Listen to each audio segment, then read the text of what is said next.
For this dish today, I think out of all the dishes that I've done so far, I mean, don't get me wrong, every dish I do I'm very passionate about. I think I said it before that every road for me leads to food. Now this dish in particular was given to me by a work colleague of mine called Rad, where we took some lovely cabbage and we made some sauerkraut. Now I've had in the past had the jarred version, which was, you know, alright.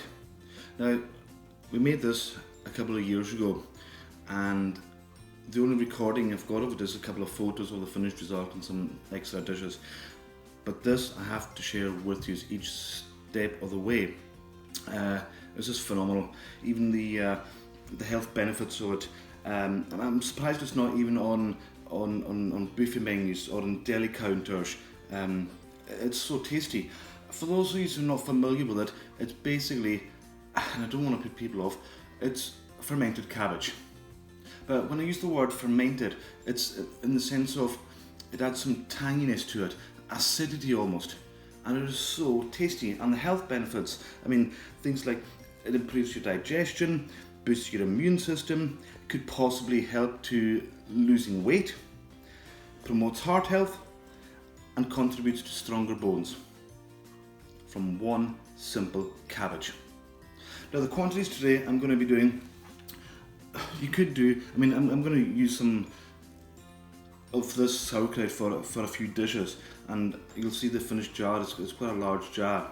But the ratios, if you want to remember them, is 1 kilo of cabbage to 20 grams of salt.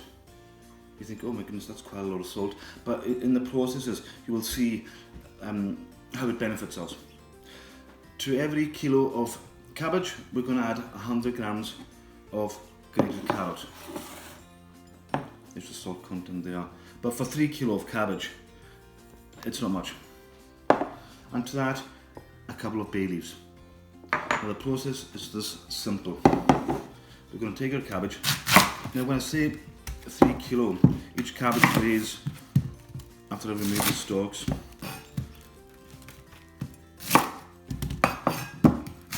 about 1 kilo.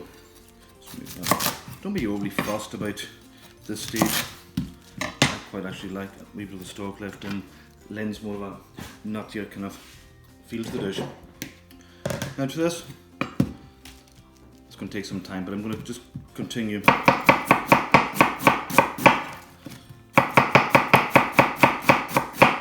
As quickly as I can. You want nice fine shreds, so you can see that.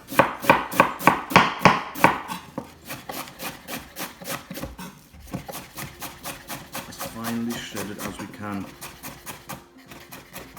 It's going to give our dish a bit more finesse.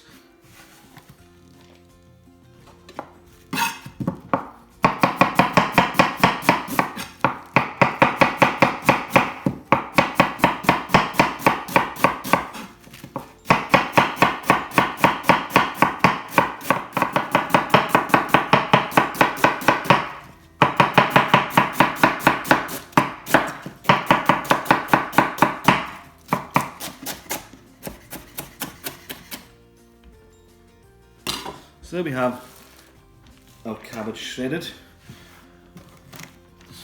Excuse the little mess here, but 3 kilo of cabbage. So there we have our cabbage shredded. 3 kilo. You might look at it and go, oh my goodness, that's a lot of cabbage. Yes, it is a lot of cabbage, but you can reduce the quantities as you want. Again, each step of the way, I will show you the fermentation of it and how we're going to process this cabbage. Dare I say as well, the finished result, at one point when we did it a couple of years ago, when I opened the jar after a specific amount of time, it was just, the look of it was very exciting, and I wish I had caught that, but I'm hoping to share that with you again today. So, our cabbage, excuse the mess here, there is no finesse at this point. We're going to take the biggest bowl we can. And at this stage, we're going to layer, I'm just going to layer our cabbage in, maybe about an inch at a time, okay? And then we're going to take a bit of our carrot, just a little bit of our sliced bay, And to that, a little bit of the salt. Now we're going to continue with this until we've got all the layers. We're not going to mix it at this point. So we're going to continue with another layer of cabbage, some more of our carrot, some more salt, a bit more bay. And we're going to repeat this. Again, that's another inch. I'm just going to repeat this process until we've used up all our ingredients. So there we have all our ingredients now, all layered. Now that we've layered it, we've distributed the salt and everything very evenly. We just want to give it one final mix in the bowl to make sure it's all incorporated.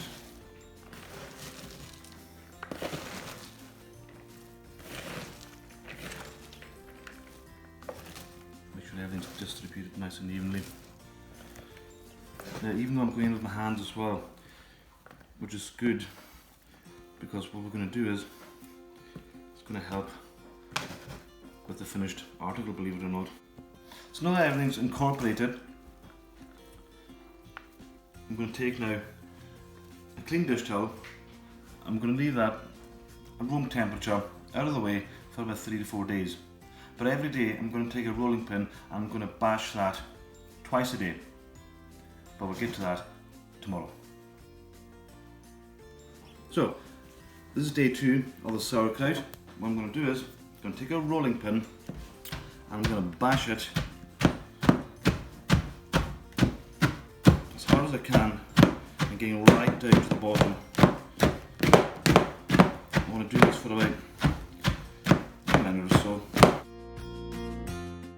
Already the smell is just delicious. You can actually smell it happening. Fermentation process is just, it's quite magical.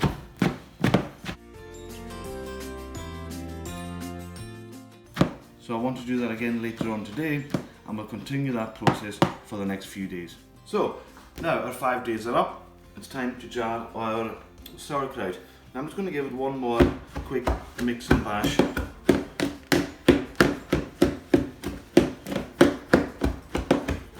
can see the colour. Just going slightly darker. There we have it. I'll keep my rolling pin because I will be using that. At this stage I'm just going to give it a taste.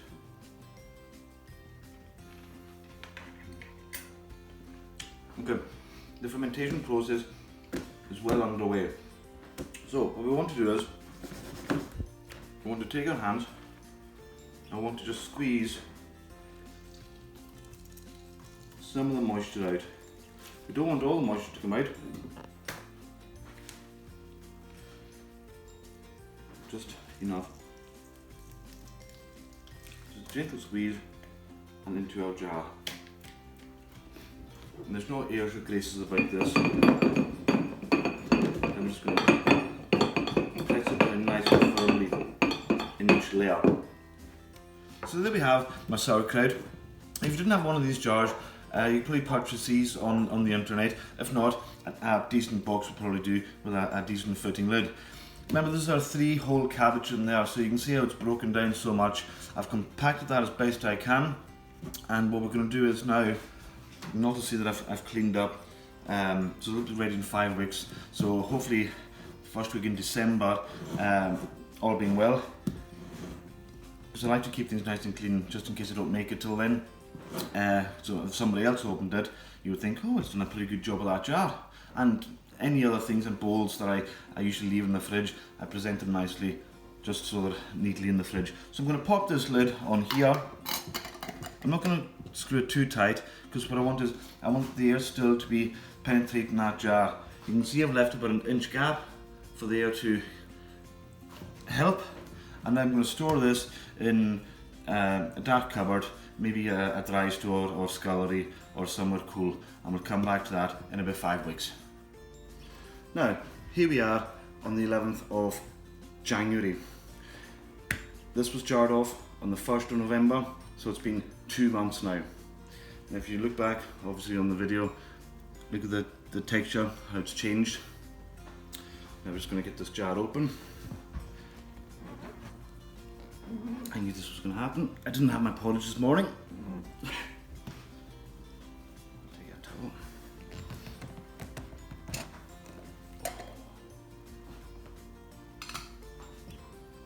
Ooh, absolutely stunning. I'm very excited about this, to be honest. So what I'll do is I'll just take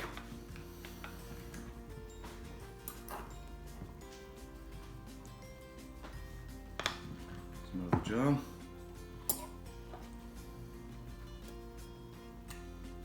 Anyhow.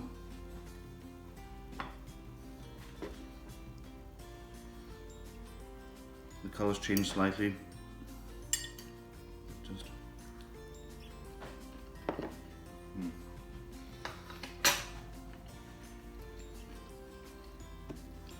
stunning. From what went into the jar itself to what we have today, it's just absolutely stunning. Just the fermentation, it's just slightly acidic. The seasoning's just there with a bay, a little bit of salt. The texture, just absolutely stunning. I know it's full of probiotics, so for this time of year, it would be ideal to try and squeeze this into your meal times. Use it as a side. Just absolutely stunning. I would absolutely recommend you to try this at home. The biggest effort is in the chopping of it, and then it's just more patience than anything else. Honestly, try this at home. Enjoy.